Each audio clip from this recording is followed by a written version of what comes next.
जंगल के एक छोटे से कोने में एक नन्ही सी चिड़िया रहती थी। वो बाकी सब चिड़ियों से अलग थी। उसकी आंखों में एक चमक थी, जैसे वो उस नीले आसमान के पार देख रही हो। रोज तालाब के पास बैठे आसमान की ओर देखती और सोचती, क्या हम बस इतना ही जीने के लिए बने हैं? तालाब, जामुन का पेड़ और फिर वो घोंसला। एक दिन यही सवाल उसने बाकी चिड़ियों से किया, क्या हमारी जिंदगी बस इतनी है? क्या इसके बाहर कोई दुनिया नहीं है? तो उस झुंड की सबसे बुजुर्ग चिड़िया बोली, देख बेटा, मानते हैं बाहर की दुनिया बहुत खूबसूरत है, ये जंजीरों का जीवन है, बाहर आजादी है, लेकिन ये आजादी हमारे जीवन के लिए बहुत महंगी है। बाहर शिकारी होते हैं, धूल भरी आंधियां होती है जो सिर्फ पंख ही नहीं, हौसले और सपने तोड़ देती है। पर इस छोटी सी चिड़िया का दिल नहीं डोला। इसने ठान लिया, जो डर के पीछे छुपा है शायद वही असली उड़ान है। अगली सुबह ये नन्ही सी चिड़िया अकेले उड़ चली उस अनजानी दिशा की ओर जहां उसके सपने रहते थे।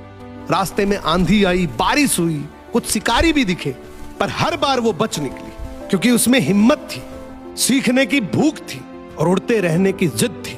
कई दिन बाद एक बड़ी पहाड़ी की चोटी पर बैठकर उसने पहली बार सूरज को समुद्र में उतरते देखा। चमकते तालाब, खुला आसमान, ना कोई सीमा, ना कोई झुंड, जो उसने पहले कभी महसूस नहीं किया था।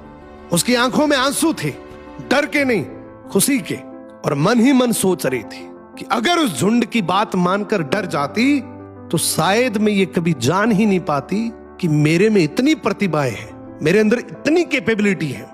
मैं कभी जान ही नहीं पाती कि बाहर की दुनिया इतनी सुंदर है। अक्सर हमारे साथ भी कुछ ऐसा ही होता है। हम कुछ नया बनने की चाहत तो रखते हैं, कुछ नया करने की, कुछ नया देखने की, लेकिन हमारा झुंड यानी कि हमारा समाज, परिवार, दोस्त हमें सुरक्षा के नाम पर रोकते हैं। ये रोक बुरी नहीं है, लेकिन अगर हम उड़ेंगे ही नहीं तो हमें पता कैसे लगेगा कि हम उड़ भी सकते हैं। जो डर से बाहर निकलता है वही अपनी जिंदगी बदलता है, और सिर्फ खुद की नहीं, जंजीरों से जकड़े उस पूरे परिवार की भी। क्या आपको कभी ऐसा लगा है कि आप कुछ और बन सकते थे, लेकिन किसी और के कहने पे आपने वो रास्ता ही बदल दिया?